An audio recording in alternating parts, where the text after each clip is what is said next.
exceptions in letter D. It used to be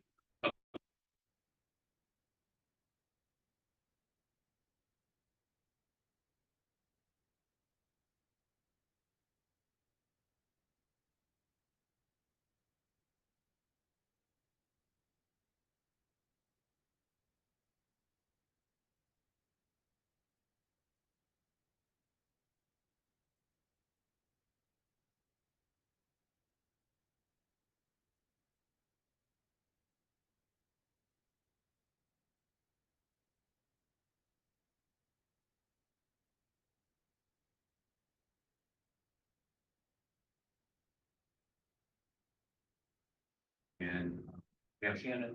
Oh, that's big enough. This put it together. And, We don't need that. no. Okay, great. Good evening. I wanted to provide just a brief summary of the by topic area. And as a reminder, the topic areas were discussed during the planning retreat with members of both the council and the planning We have commission town. in March of this year. And then, of course, we've been in front of Was he you here? all last meeting as well. And I'm not going to run through them in a detailed manner, but more in a summary. So topic one was open space. The UDC text amendment exceeds the council's request for 50%, as this update requires 80% open space concurrent with 80% development. Topic two was higher review standards. The UDC text amendment meets the council's request for higher standards from future developers as much as permissible by law and per the city attorney's guidance. Topic three, buffer requirements. The UDC text amendment meets council's request to address appropriate buffer exceptions within the city. This update meets the desire to uphold the comprehensive plan standards concerning the importance of buffers, especially along scenic roads and South Fulton Parkway. Topic four is the subdivision of lots, the minimum lot size in the RL district.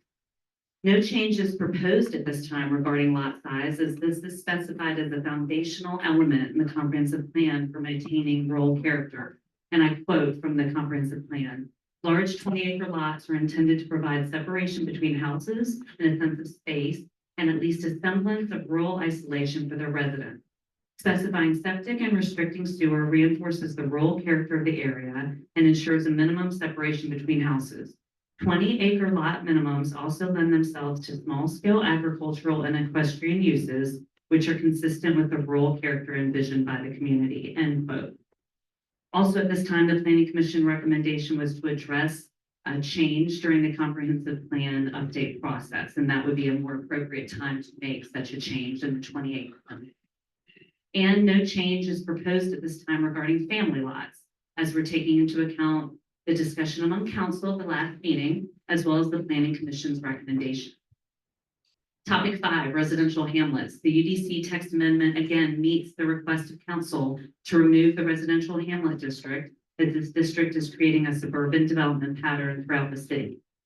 Topic six, hamlet clustering. The UDC text amendment meets the request of council to limit the continued expansion of hamlets and ensures that development within these districts is indeed remaining within the 30% developable area. Topic seven, modifying allowed uses within the RL district. The UDC text amendment again meets the request of council to require certain uses to have larger lot sizes. And topic eight, additional changes. These additional changes were proposed for the UDC text amendment to correct inconsistencies and to meet the need for future hamlet or village development to ensure that it continues to offer high density and housing variety in exchange for additional land preservation throughout the city, as well as promoting the preservation of historic properties during the development process, and finally, to ensure minor revisions necessary for compliance between the plan and the regulatory policy. Yes. You know, I was at that spring fling too. I don't recall one that involved the family lots. I realized after watching the zoning, reason that was given to rid of them or change them was that no one has used them. And that is completely correct. My family has 9 people. We're able to take my property and split it. I know other families have also. So what my question is, what made this? Because it wasn't at that. We are now not proposing any change. Family. I laws. understand that. Said, hey, we need to sit down, take it out of or out of our zoning, or at least what was proposed, take away more rights.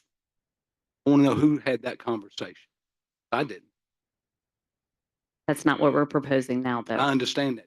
Misunderstanding the question. No, I who just don't told think I you- know the answer. Don't know the answer. Hey, Mike, whose idea was it to say, hey, we need to talk about this? Does anybody here know that answer at this table? That's a big no. Nobody knows that answer. Because we were all at the spring fling. I don't recall it being brought up at all. Well, I think it became a conversation only because we were to look at the minimum lot size in the RL district.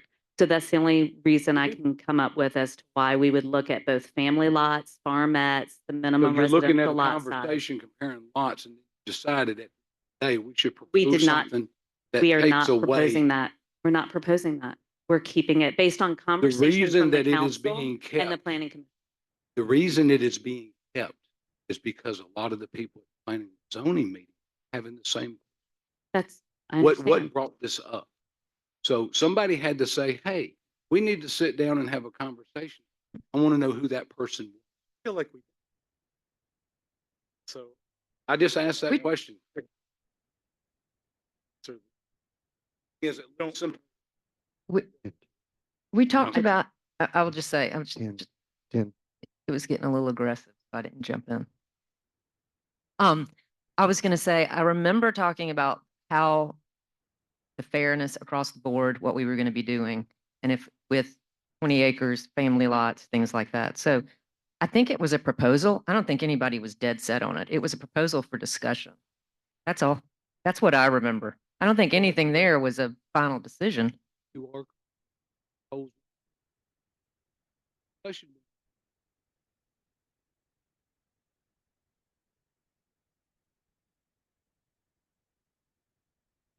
Just, Like, can we- just a second, proposal. can anybody hear what's going?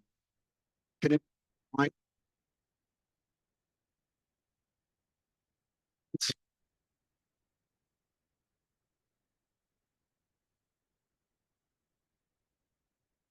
Motion to throw out this whole system and get serious.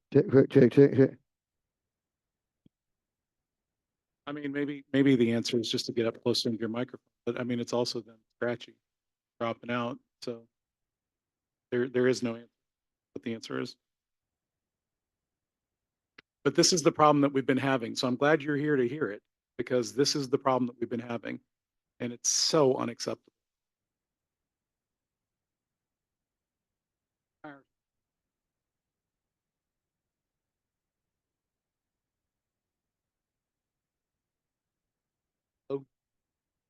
Get up closer to the mic. And you know, some of the things that were brought up, talked about conversation, dealing with having some front preservation. That conversation. And I would propose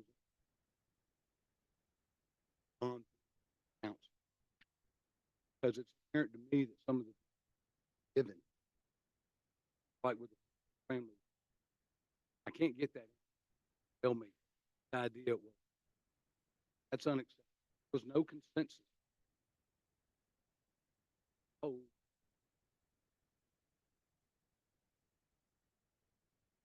we'll have this conversation. 20 acres. And all this stuff needs to be ironed out before we change anything in the city. I would say this whole thing, as I go back through it, inconsistencies for developers. I'm not worried about inconsistencies for developers right now. What I'm worried about is inconsistency for residents. Those are who I represent. Those are who are in this town.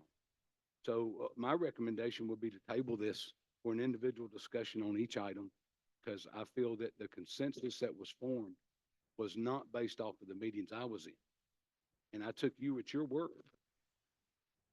Unfortunately, you weren't able to attend the office hours, which is where we went through a lot of this. Correct. The other correct. thing And you know too what? is- I'll add this too. You know, we're here once a month. I've said this for years. I'll never understand why you want to have 6 meetings with 6 other stuff when we can just all be in the same room. Everybody knows what everybody says. Actually, we can have the public here too. This is their land. These are rights that we're either given or taken away from them. And it seems like what we're mostly concentrated on is the developers, their rights. And until they, until they're here in my district, I don't represent them. So I think that's what you say there's a communication gap. There's really not a communication gap. What there is a lack of public transparency that needs to take place here in this room. So that these folks, the folks at home and everybody else can see it. Because I've been hit with that question probably 30 times. Rich, you're the one that put in the family plot thing. Why are you trying to tear it down? I'm not. And the question was, whose idea was it? Who came to you or you and said, this is a problem? It was a discussion. I, It was a discussion, look, and now we're not proposing that. Sorry. Richie, Not plus, proposing that. can I make just a quick comment? The other thing too about the other meetings, I actually appreciate them. I think it's extra education, an opportunity for me, like it'd be like getting a tutor in school, right? I can get things that I'm not aware of because this is not my full-time job. So I find that personally, even though we're not required to do it, if I can make those meetings, I feel like it's helpful. If you want to go to those meetings, that's fine. I've been to a few of them here and there. Yeah. I get it. It's not There's no- required. But at the end of the day, at the have end of those the day, conversations in here. it needs to be right here, just like a developer. There And we shouldn't be are. 12 conversations before we put up these maps and say, by the way, 2 months from now, we're gonna vote on it. I'll second Camille. Having those meetings is doing service to your district. Having as much information as you can to make the best decisions you can. Nobody said it wasn't. I'm just There- telling you it is. So taking that time out, you're giving time to your district to volunteering our time and sit for an hour. If someone handed me a notebook that let's discuss this immediately, I would not be able to do that. But sitting down and going through it with an expert to help me understand things that aren't clear to me, it makes all the difference in the world. And right now is when we discuss it. We're discussing it right now. Well, you're correct, and maybe that's where we differ. I consider the citizen the expert on what they want and what they don't want for their land. I don't consider a third-party source that's hired to go through our zoning and stipulate what they feel needs to be corrected or not corrected until we've had this conversation. So my point is, if we strip down family plot, maybe we need to talk to the citizens. about Nobody's that stripping idea. down the family plots. You said it Establish 4 that. times Establish that. and we've discussed it. People have tried to tell you, we're not stripping it down. Now is the time to we've had 3 meetings. Rodney, maybe. It's you- at maybe you're 3. not It's going to be at understanding- 3. maybe It's you're at not 3. understanding And we the cannot question talk I at the asked. same time. So I'm just going to slow it down a little bit. The family lots are how many, please, Shannon? It's the same as it's always been, and they are allowed to have 3 lots. Thank you. Good comment. So to say after the issue was raised, and this is I think when it goes to maybe a sort of this system, I assume I can be heard. What's that? About half the time. Now, Are people watching this online? Can they hear anything?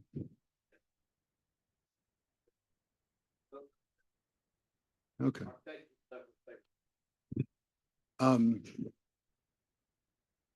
Amidst the general confusion and broad disagreement, part of the problem with the 20-acre rule, and I understand you can repeat yourself that you were not changing anything.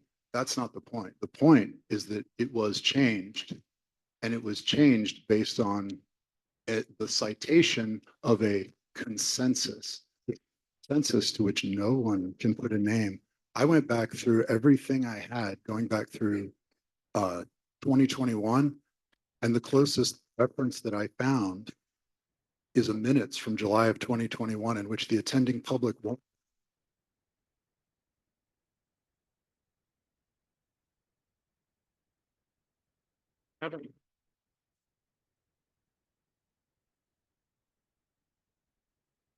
in which the attending public wonders how the 20-acre rule was inserted since it was, quote, not part of the comp plan discussions. And what is behind this change? Those are quotes from our citizens who attended the comp plan meetings asking, how did this appear? And the issue, no, just hold on. I think this ties into the issue of what he's talking about in terms of these office hours meetings versus the public. I think we as representatives in the city should all be willing to sign our name to every opinion and decision we make on behalf of our districts. And instead, what we get is two things. We get this vague hand waving to a prior consensus that could, I mean, surely everybody's familiar with the phrase manufactured consensus. And beyond that, nobody can cite the specificities of the consensus. Every time somebody around here throws the word consensus, I want to ask for footnotes. What is the basis of that consensus? Nobody ever answers. And then when that fails, there's hand waving toward the future. We'll fix it in the future comp plan. That is 2 years away. 2 years. The citizens of this city are not happy with this. It keeps coming up because we're not happy with this. And the idea that it was consensus, I don't believe that. The idea that we can handle it in 2 years is insufficient. And I think what Richie's asking for is personal accountability from all of us discussing this in front of the citizens. It's not too much to ask. So I'm going to have a little monologue myself. This idea that the 20-acre thing is something that just came out. Who specious? That first comp plan I had was the subject of a couple of committees' work. And that comp had the fundamentally center as reserve rural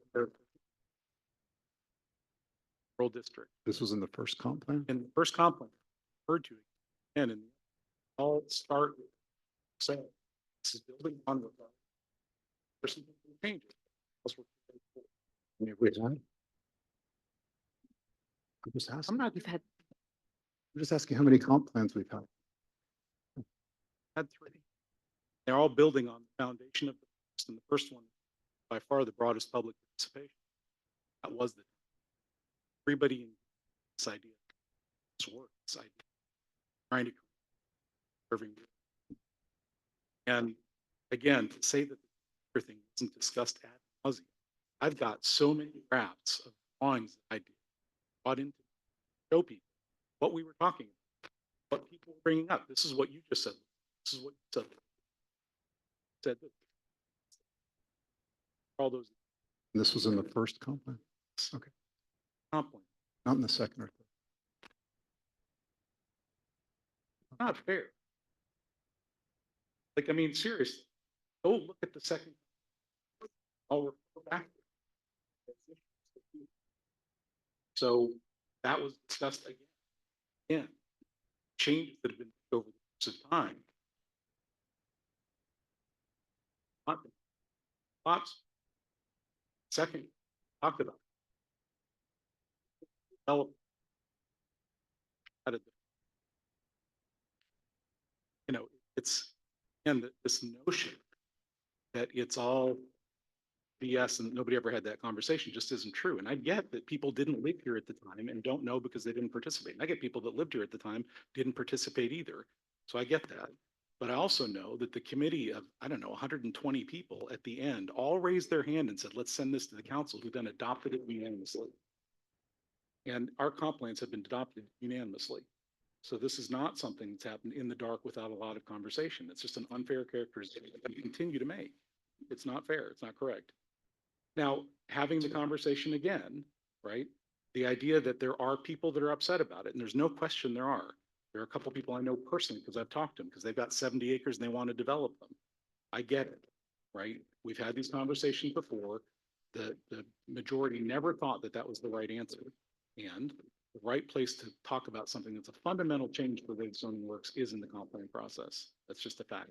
Because it's not a self-selecting group of 5 people that are upset or 10 people that are upset. It's everybody having a fully contextualized conversation about how all of zoning works together and how all the pieces work, not just this one thing that they've been wound up about. And that is why we do it that way and have continually done it that way.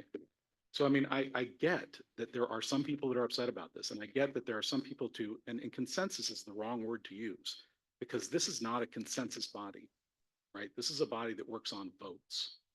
And when we have a conversation about something, and the planner or whoever checks in with the people that are doing the votes and saying, how do you feel about this? How do you feel about this? If 3 or 4 of the 5 feel a certain way about something, that's how that moves. And I get it, right? In an environment like this where, what did you do? What did you do? What did you do? I mean, I get it. Like, people may not want to stand up for that at the moment. And I get that having a public conversation like we are right now is a better way to do that. So I get all that. And I want to take this thing and eat somebody with it. Try that.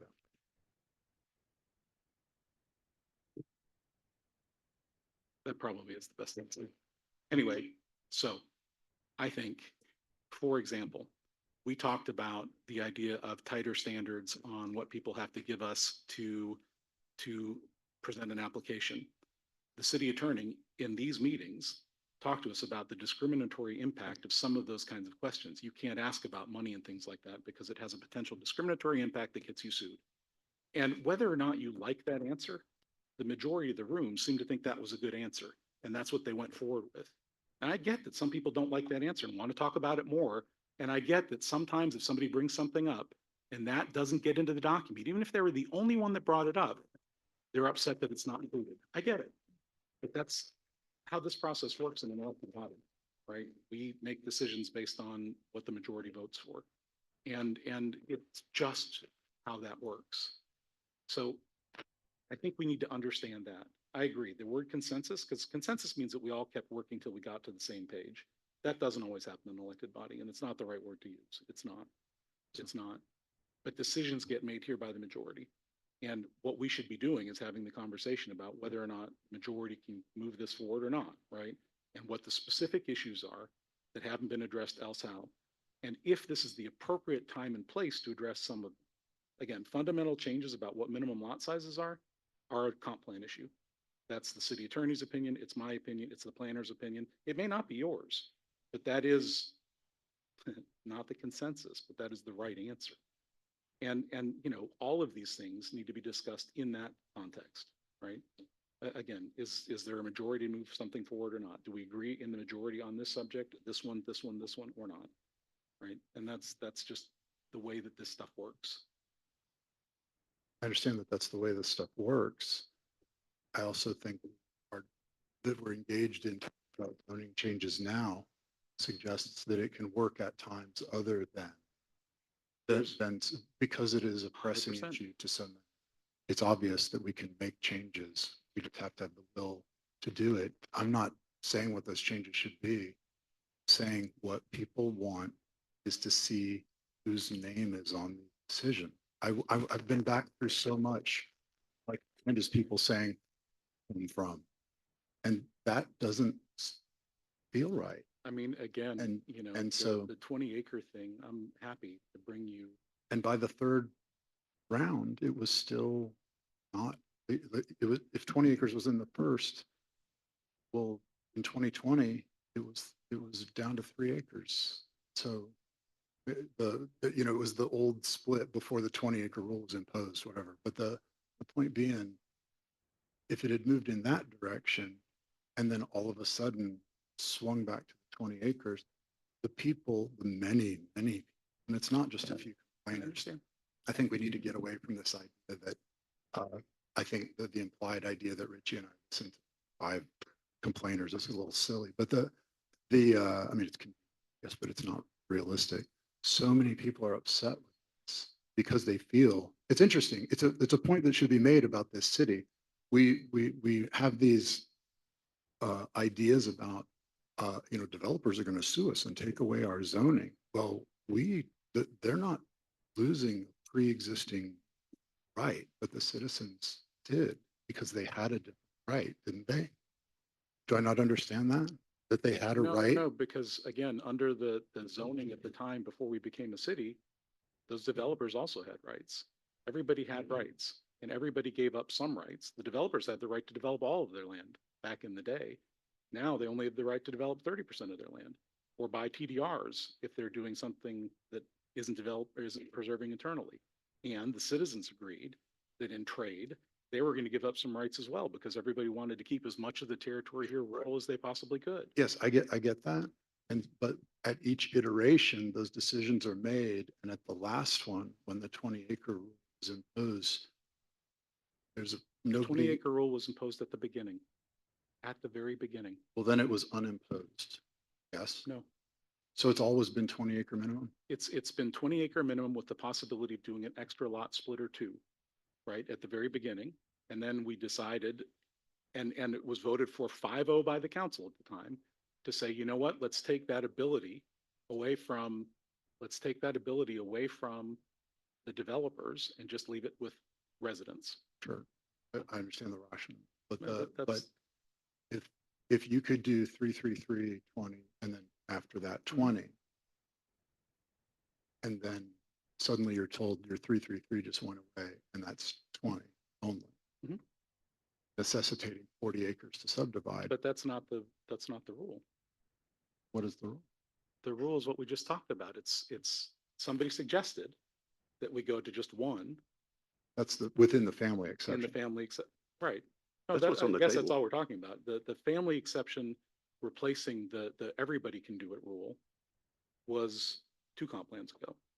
And then this recommendation here, and keep in mind, you know, the differentiator between what we should be addressing here and what we should be addressing in the next comp plan is things that contradict with the comp plan, right? Like if it's something that that goes against the premise that we're trying to save 70% of the land and they're trying to have development compressed onto the 30%, if it goes against some of these premises that were built into these comp plans, then we have to have that conversation again publicly. And I'm not saying that it's only 5 people, but I'm saying too that a lot of times people are complaining about this stuff with no context, right? And the thing that a comp plan process does is it provides a lot of context. You bring in lawyers, you bring in planners, you bring in people to give people background. You do a lot of surveys and things like that so that people have data in front of them that they're looking at rather than just talking about one point that interacts with the other points without talking about how it interacts with the other points, right? And so again, you know, the kinds of things that you look at in these interim updates are well, this was our intent. Did it actually work that way? Should we fix something because it's not working the way the intent said in the comp plan? And if that's not it, then it should be going to a comp plan. We're changing the whole premise.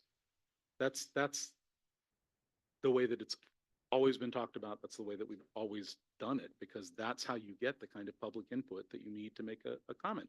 And me saying that it's only a few loud voices, which I don't say, but I mean, I know that there are some loud voices on this, and I know what some of the motivations are, is no different from somebody saying that there's never been consensus around this, because there has been, right? And that consensus, and I'm talking about broad consensus, where literally every person in the room that was working on those committees raised their hand and said, we should send this to council. That broad consensus requires that kind of work. It doesn't happen with just a couple council people sitting in a meeting and saying, let's change this fundamental thing, right? Understood. And that's why I've asked, it's brought out as part of a public say, because 100%. that again, this doesn't feel right, this idea. A whole room full of people voted, 5 council voted. For some reason, there erupts this massive And what's disquiet happened about here, right, even though it followed a circuitous path, which it sometimes does, what's happened here is we've landed on, we're not changing that because the consensus was where we are. And even though you can make an argument that it better serves the desire and plan of the comp plan to reduce the number of those, we've agreed that that's a fundamental enough change that we should save it for the.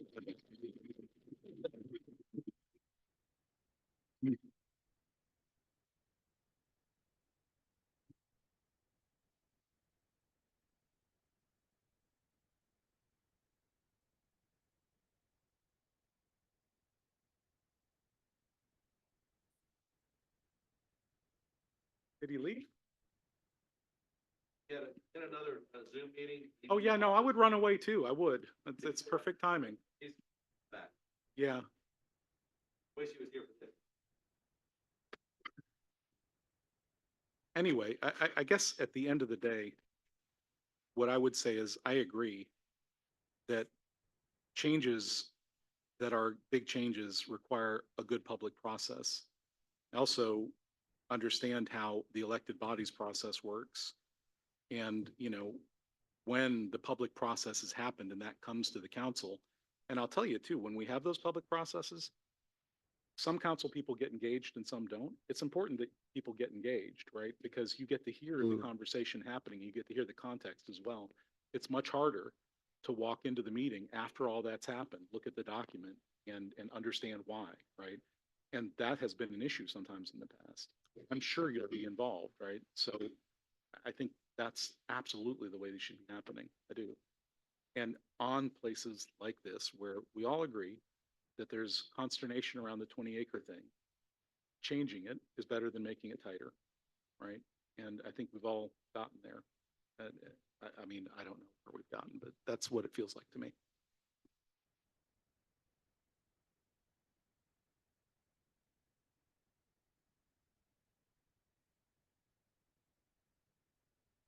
I'm not sure where to go with this one now. I think it's tight.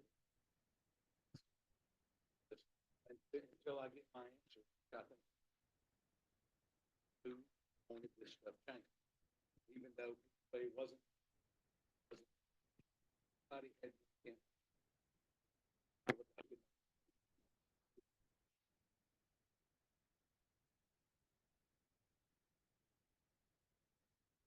What I'm referring to, when I watched the planning meeting, they brought up the lot issue. Reason that specifically by Mike and by Doug Cloud on no less than 7 or 8 occasions was we're getting rid of this or downgrading it simply because no one has used it. That is a lie. Have you?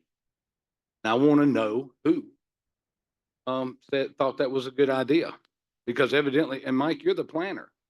When my family did it, I remember, Jeff, we were on you very quickly about, we need this survey done because we had the land sold to another family member.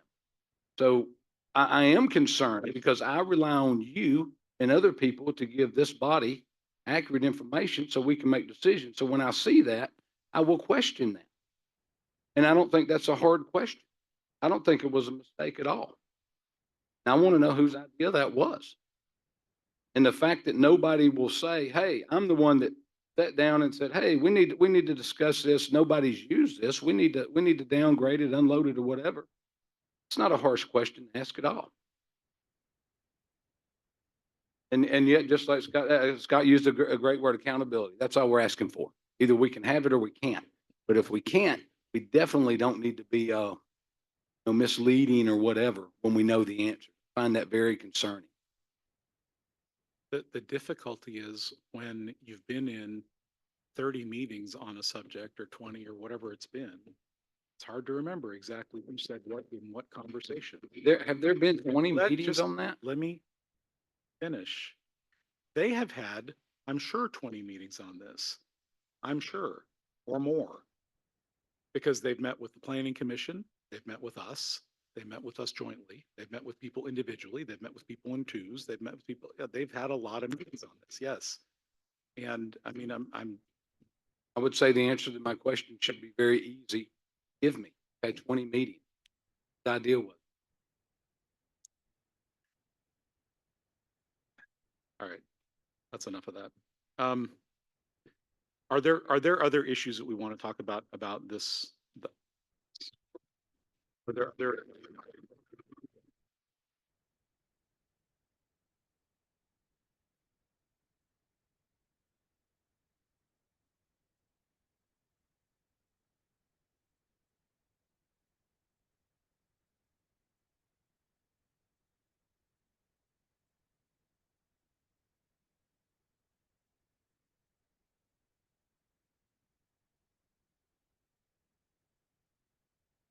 Eh, Yeah, I agree. I would say with this whole document, I agree with the planning commission changes. And then the added change that Mike went through. As, yeah. Comp plan. Rodney, do you have any other questions about it? No, sir. Ruby?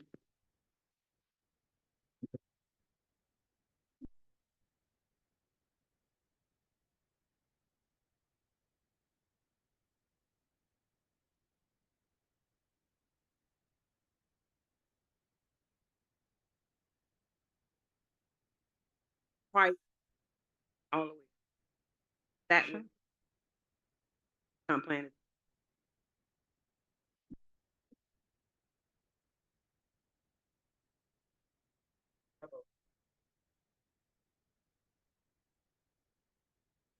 And having a conversation.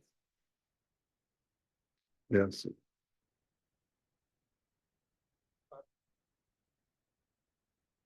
I, I watched the zoning meet, watched the confusion and, so on in that meeting. And I'm not sure, I didn't feel like there was a solid answer on, doing enough to vet incoming developers' claims of viability in section 5. I was kind of not reassured by the vagueness, which is still unclarified about the phrase partners and funding. Because we're told on the one hand, oh, you can't check people's funding. On the other hand, yeah.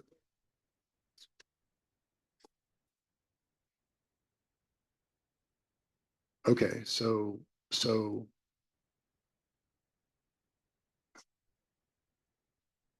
They can on those subjects, and that'll be available for you. But if they say, we're not going to give you this because we think you're going to use it against us, then, you know, the lawyer at the time will have to tell us on that one, based on the response that we get, what we can do, what action we can take. so that suggests that every applicant would just play safe and not contribute any funding information. No, I,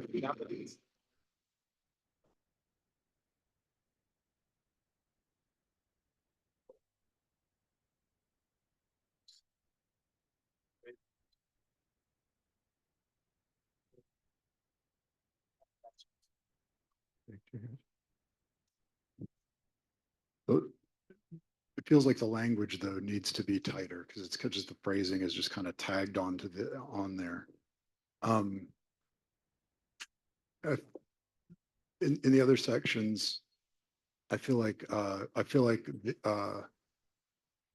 fundamentally what we are responsible to do is vote only on what we really understand. And I feel like if I went down this table and said, explain that cluster rule to me, I bet 4 of us couldn't do it, including me. And so and even Mr. Knight about the difficulties with it is, you know, just serve to point out its shortcomings. And I'm not sure I understand fully. And feel like more time to understand number 7 would also help. I feel like there's a great deal of information here with very little concession to lay readers, and that we as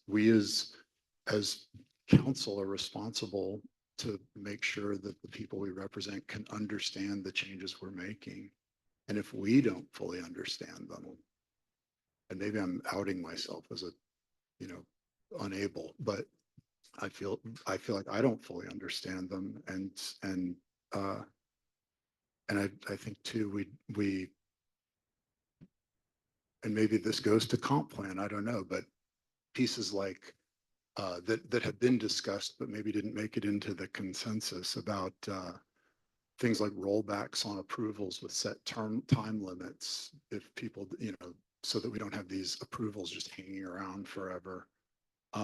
We didn't get to that. And so I feel like given the uproar around all the unknowns presented in large development applications, I don't know, maybe we could get an explanation of what is the rush to do this today as opposed to, say, tabling it for a month to get a better understanding of it all.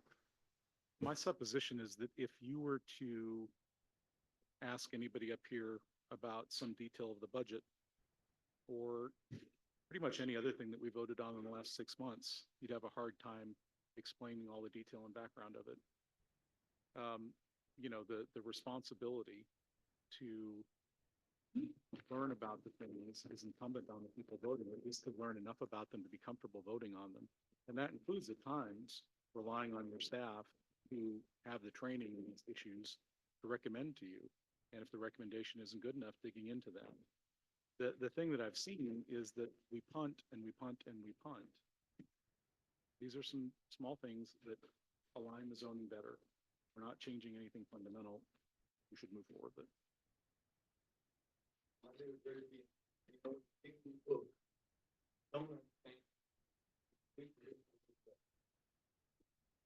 That better? You need to do some research. So that's exactly, I'm in real estate. And, you know, we deal with, they do want to see some verification. Not for a house. Most people want a pre-approval letter. See if I need to show you a $500,000 house, show you what you can and cannot afford. I think that's all we're asking of the city. I want to build a $30 million project. I need to see some cash return. If you do the research, what you'll find how it is around them. Exactly what they is to protect themselves from two things. Number one, wasted time and destruction of land and blight properties until somebody else comes along and buys it up. So when you talk about the real world, I would encourage anybody to go out there in what we refer to as the real world and try it this way. Go to the bank and get you some approvals without some fundage. See how that works for you. It doesn't. So all we are asking since after the last 5 or 6 years, after dealing with the movie studio for over 2 years, and the guy is broke. You realize 5 or 6 citizens moved over that? So that made me wake up. Yeah, we need to do a little bit more due diligence before we uproot people's lives. And just like you said, we rely on this information. And you know what? I rely on information from City Hall. And when I see something that is blatantly wrong and a recommending body is given the wrong information, as far as I'm concerned, that meeting did not even happen. They were not given the information they needed to make a decision. None of them were. And it was made that point on 10 occasions. So I guess the onus would fall on the city manager. Maybe his job as working under, this guy works under you, right? Okay. So if you knowingly know, or maybe you didn't know. Who are you pointing to? But wouldn't you, who am I pointing to? Yeah, who'd you just point at? Mr. Morton. That's what we're talking about. Why are we pointing? Yeah. Come on. Why are you interrupting? What'd you say? We're trying to understand something. I'm trying to understand. I know, but How I in the mean, world let's can have this some body- respect for our staff. I Thank do. you. I have all the respect in the Mayor. world. And I'm asking them in plain English, come here, you can interrupt all you want, but when I get done. I'm not interrupting. So that tells me that when I watch a planning meeting and the wrong information is being given, I can't trust, these guys didn't have the right information to make a decision. Have you talked to Doug about the information that he was giving? The information now, you can pull it up right there and put it on that screen. I'm asking you. I didn't have to. Doug was telling everybody what I just told everybody, that no one has used this family plot exemption. No one's used it whatsoever. Never heard anybody say no one. Well, then that's why I said you need to, you don't have to take my word for it. Go to YouTube and push play. I mean, look. and That's I all will you have to also do. say that Tom, you made a point. We rely on staff. That was your point. that year- My point is very simple. We do rely on staff, but when staff gives the wrong information and a governing body, whether it be this one or a recommending body, makes a recommendation based upon that information, as far as I'm concerned, that meeting did not take place. So staff said that nobody's ever done this before. No, that's not true. You want to I pull it guess- up right there on that I screen. guess You can the see it point- for yourself. The point that I'm gonna make is, That's not true. That would be a lie. If you go on the planning commission, that's what you'll see. I got a question. I'm, yes. Let's move on. Okay. I, do we have a member of the planning commission here who could speak to these decisions? Is it possible to ask? We do. There's one right there, There's Mitchell. no- I have a question for Mike. Mike was here at the planning commission. What was the vote? Was there a vote to defer the zoning at the planning commission? No. Oh, the original motion did not get a second. Okay, so it was this motion and no second out of 7 members or 6? Hold on. Right. And then 6 they didn't. recommended by what vote to move it forward? 4-2. Okay, thank you. That's our plan, that's our city's planning commission. Okay, But did they understand what they were, Look. did they have the information to vote on? Is the question. I'm just asking. they put some condition. All right, yeah. We're voting on that. So we can talk about this all day They long. understood at the level that they felt they needed to make a decision, as this committee does when it makes decisions. They wanted to get a different, if they needed a question answered, they could have asked it. Stop. What? This document was hidden? Well, enough. We're moving on. This is not how these meetings work. Right. The next issue is 23-044, which is a rezoning of a rural to village district. Mike? Okay, I apologize. This is the Merrill rezoning. Yes. So we've talked about this for over a year. Application 525 acres at the corner of South Fulton Parkway and Cochran Mill Road. Proposed 2,000 residential units plus commercial. It would generate 1,475 TDRs, a transfer of probably around $30 million from development into the owners of the rural district through TDRs. The applicant, as you remember, came in with a variance partway through the process to reduce or eliminate areas the required district buffer. They have since, and only since the last meeting, withdrawn the application for the variance and resubmitted the original site plan, which is what you see in front of you today. It's what's in the packet. And so their proposal is for approval of the 525 acre village in that location with all of the regular required buffers, no variance.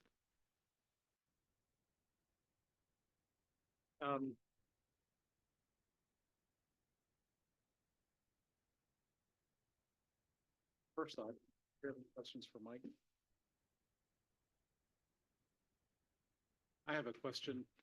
Ryan, can you explain to me quickly how this is going to work now without the variance? What your expectation is of how this is going to work?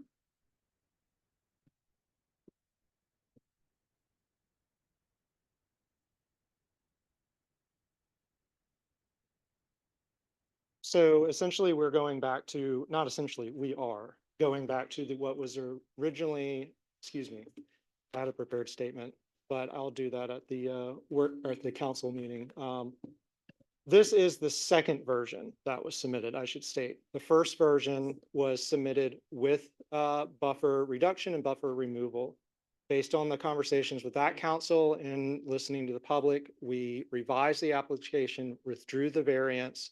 I think we withdrew it in September of 23 and then resubmitted with full variant, with full buffers, as you see there, everything to written code, and asked for nothing more. And so we're going back to that plan now. How that will work now, we're not going to have a village as we idealized it, but we will make it work as this is what the code is, how the code is written, and our variance is not going to pass. So that's why we made the decision to go back to this original plan, while earlier this year, we thought we had the support to move forward with the variance, but that quickly changed. So here we are back September 2023. Anybody have any? Just while they're here. I'm gonna save it for the council meeting. Thank you. Moving on. The, Will there be an opportunity to give our comment during?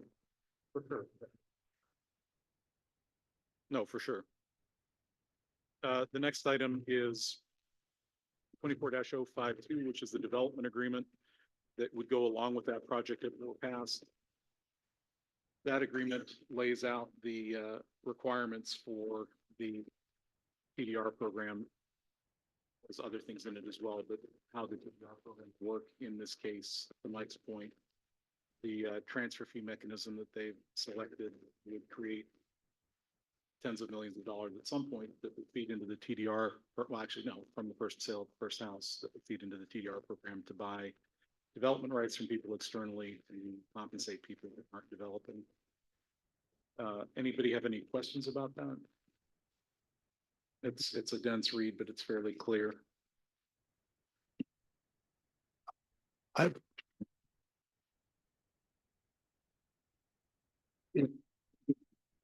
Oh, development agreement.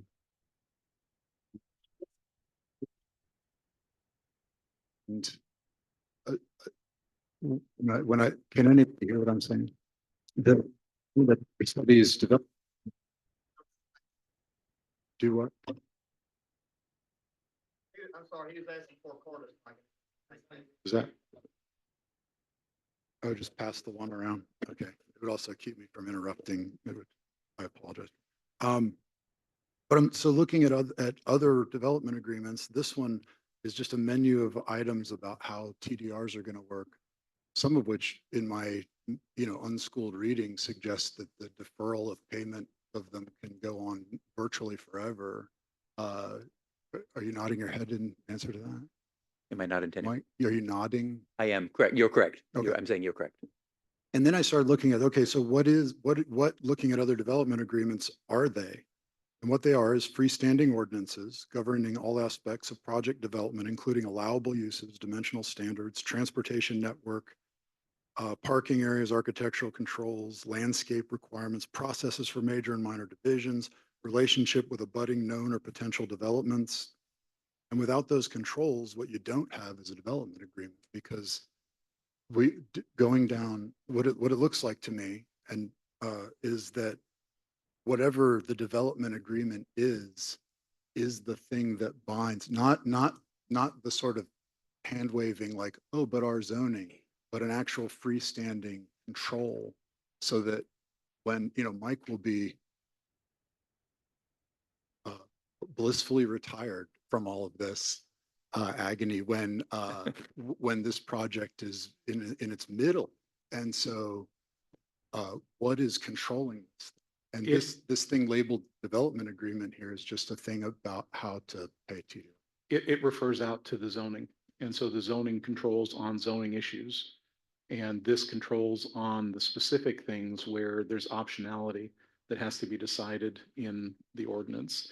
And again, this is our construct in Chattahoochee Hills, and this is the one that Rick hammered out to protect our interests on the TDR program and how it works in this case.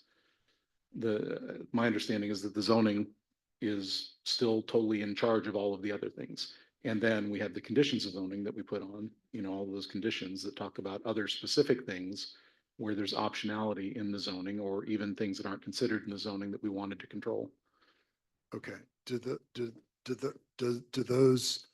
those controls, for example, do they address the relationship between, for example, one of the kind of open questions that's been hovering over all of this is the idea that this, there's kind of a difference between how we talk about it. There's the Chattahoochee Hills part that we have control of, and then there's the rest of it. If one were to pull up Mr. Merrill's website, one would see that this is all framed as a single 2,000 acre development with a whole set of, possibly sales related claims, but I don't know how to judge that as an amateur. But I know, for example, that there are that the traffic studies and the notices of decision, for example, Do we know how those notices of decision bear on one another? And is that codified in our, because referring out to our zoning without saying, hey, this notice of decision here says you got to address all these intersections. But those intersections are in our city. That is the single biggest weakness in this application.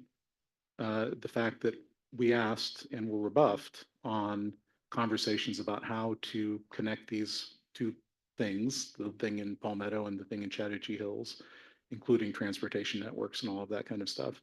So our document and our conditions refer to the things that are within our control. We should have also been able to and had conversations about how they relate with the other stuff that's not in our control. And that's not a part of this application. Then I would say we don't have a complete development agreement. Or a good application. But yes, I mean, one way or the other, that is the biggest single weakness that's in this application. Okay. Any other thoughts or questions about that? The next one is 24-055, which is a memorandum of understanding with the Historical Society. Is that something that someone from the Historical Society is going to talk about, or is someone on staff going to talk to us about that? Yeah, sorry, Historic Commission, sorry.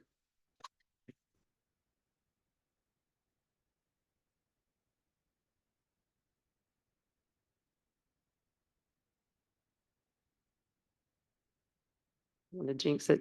Good afternoon, Mayor, City Council, staff. I come to you. I'm Lila Ryan, Chair of the Historic Commission, Chattahoochee Hills, along with Brian Gross, Co-Chair. As you all had in your agenda packet to review, we'll take any questions, but just three main points I'd like to make about it. First, the Old Campbell County Historical Society would be a repository for all the documents to archive. Also, the Historic Commission and the Chattahoochee Hills Economic Development Group have utilized the Old Campbell County Historical Society Library very frequently. It's open to anyone, however. And also, the nonprofit status of the Old Campbell County Historical Society allows us to raise money for projects that are aligned with both parties going forward. So it's outlined. I know there's a lot of information in that MOU, but if you all have any questions, Brian and myself can try to answer for you. I had one concern, I guess, just in terms of looking at the document itself, the legal document itself. I don't see a clause in here, and I would think that we would have a clause like this, just because I know, for example, that when they lost their space in Fairburn, they had to get rid of a lot of the material they had because they didn't have places to store it, right? And there should be a clause in here that says something like, you know, upon termination of this agreement or some other circumstance where they can't have our stuff, that we get it all back. Right? That Right. it doesn't. Yes, yeah, that's Right. right. We can, yeah, we can definitely add that. Yeah. And I don't know, I Mhm. mean, I'm going to defer to here. Can we maybe between the two sessions, create a paragraph that useful that we can add to this? I had said the renewal or termination of this agreement for any reason is unable to fulfill these terms, all materials owned by Chattahoochee Hills will be returned to the city. I mean, that seems to me like an easy way to cover that. Yes, I But I agree. just wouldn't want to lose our stuff, right? Oh, yes, good point. I agree. And I'll, you know, whatever. I'll give you what I had and you can make it better. Yeah. Mhm. Anybody else have any thoughts about it? I mean, I think it's a good idea to work with somebody that's in this space, but I want to be sure that we don't lose our stuff. And I mean, you know, I'm, yeah, that's the main thing for me. Yeah, I understand that. And,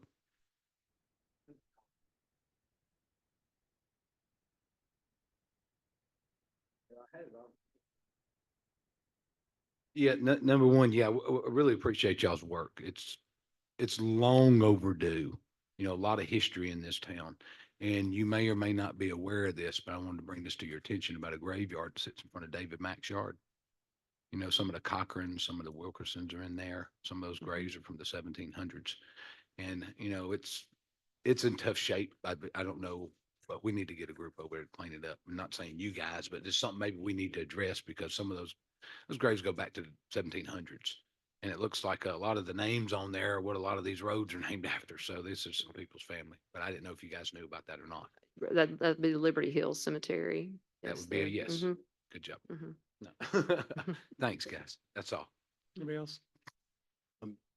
Not necessarily on this, but we had talked last meeting at the end about, in our burned out state, about adding an agenda item for the meeting after this one to address codifying the care and upkeep of our historic structures because of the state Yeah, of the yeah, yeah. paint and roofs and things like that. Diane, could you capture that as a work session item? It is, that's what I thought. Yeah, okay. Okay. Awesome. Thank you. Yeah, I thought we had talked about that too. Yeah, thanks, Scott. Thank you, guys. Thanks very much. Thank you, appreciate it. Next up is 24-056, which is an ordinance about detection devices, updating that ordinance. Is there someone from the Parks Commission talking to us about that? Or who, yeah, I was gonna say whoever that came from. Hey, good evening, everybody. I can speak to this just briefly. We had an ordinance a few years ago when we had some people calling and wanted to go and look at particularly around the Beaver's house and look for artifacts and such. So we put an ordinance, our law firm put an ordinance in place that prohibited that, digging up artifacts. What it failed to do was it failed to identify metal detectors as part of that digging up. So this basically adds that to there. So we're just updating the ordinance to include, you can't dig up artifacts. Not only that, you can't go out there with metal detectors as a tool to use that. So Because we assume that if you're going out. we there, assumed yeah, that, so that was left out. Do you have any questions? There's no Right, danger of that Senator. excluding, That a legitimate archaeological dig or anything like that. We'd have to approve that anyway, right, then? I just don't. No, I would think, I Yeah, mean. we would the bring it council's before the always council. able to, right. Yeah, we'd bring it to you if we had something like that come up. We want to preserve what's there.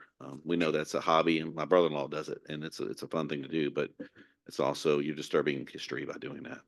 I would think we would want anything like that to come through the Historic Commission first and then. Yes, absolutely. The recommendation. All right, next up is 24-057, which is a grant application for Georgia Council of Arts Facility grant. Chris? Yes, good evening. This is a request for support for a grant match for the rehabilitation of the Cedar Grove Cultural Arts Center, as we're rebranding it. This is a Georgia Council for the Arts Cultural Facilities Grant. It's a 50-50 grant, which requires an equal match. This grant was actually already submitted back in late August. We were only informed in early August that we had a deadline at the end of that month, so we couldn't get on the council agenda. I tried to get on the council agenda last month, but I forgot the cover sheet and said I was going on this month, but we have an existing ordinance as a placeholder already submitted with the application. Good. Turning the community center into an arts thing. Is that what it is? Yeah, Upgrading it. it gives us the money to clean it up and this is the kind of the excuse. So we just filing it under arts. That don't mean that other folks can't use it. That's right. Yeah. Yeah, we're just kind of rebranding it. Just got to fill out the work right. Yeah. Okay. Anybody else? No, that's long overdue. Thank you. Next one's 24-058, which is the approval of a resolution authorizing TPL to do a GOSA grant for some land. We talked about this one a little bit last month. Who is talking to us about this one? Might be me talking about this one. Yeah. So we talked about this last time. There is an effort afoot right now to add several pieces of land that would be then put into the Campbellton Park. Hopefully the land right across the street from the park itself, and also the land to the north. Some of that land's in the city of South Fulton, but part of the thought process here would be that we would work with them on we're allowed to own land in other cities. And in any case, if it were the cities, it would be protected from the development pressure that is up there right now. And there are several developments up there right now that are very dense, no preservation kind of developments in that immediate area. So it would help us with that. And one of the issues with this was the fact that the match is a fairly significant match, and we knew that we were going to have to fundraise for it because the 25% match is a lot of land. And the landowner that is working with the city to make that land available has offered to and contractually agreed to pay for that match.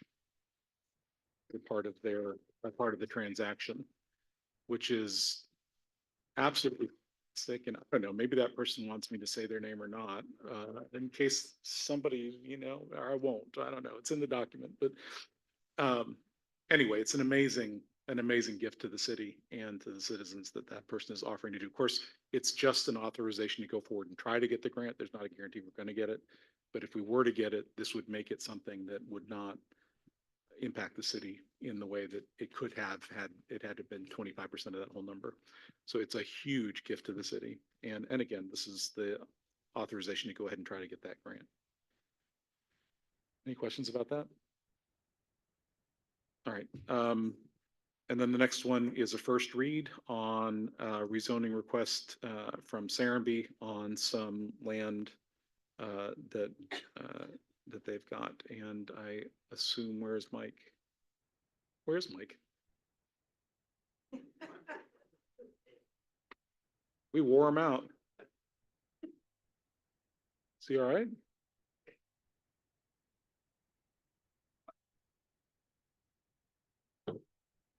That's odd. I hope he's okay. No, I didn't see him get up, but.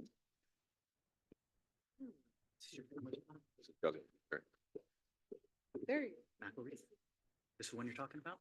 Yeah, it is. Boundary line adjustment, not a family lot. But it's still It is a family. Zero lot. family lot. It's a family lot. No, all Because right. we're from '07. That's why we were able to cut it like. Yeah. Believe me, I know what it is and you do too. All right. No, I mean, you call somebody a liar, they get upset. That's a blood move. I did. I called him what he did on the planning and zoning meeting. Gosh, Next time you hover over Yes. me, be careful. Thank you. We'll just leave it at that, Mr. Mayor. All right, then. Be careful approaching. That is, So the proposal is sharing for rezoning information, of Richie. 200.8 acres from RL to HMMU mixed use to expand the Serenbe Hamlet. It's on the north side of Hutchinson Ferry Road between Vernon Grove Road and Piney Woods Church Road. The plan shows 26 clustered lots served by a new road that connects the Hutchinson Ferry Road in 2 locations. If approved, it would add 140 acres of open space and civic space.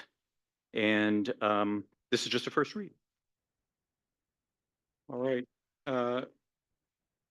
Barney, is there anything that you'd like to add to the conversation while you're here? Only if you want. No pressure.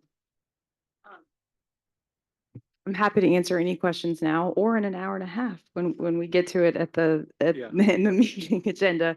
I think of note, we're not asking for any variances, so this meets all of current zoning. 26 lots on this 200 acres. This is the second parcel that we purchased from Minerva. Purchased it as additional boundary buffering for overall Serenbe. This ensures that there are 26 homes versus like 200 homes off of Hutchinson Ferry. We'll be moving the remaining development rights into Spella or Phase 5 in Serenbe's total plan. Great. Anybody have any questions? Again, first read, no action tonight, but getting it on the record. All right, if not, we're going to take a 10-minute break, so we'll start the actual meeting about 5 minutes late. And thank you all for hanging out.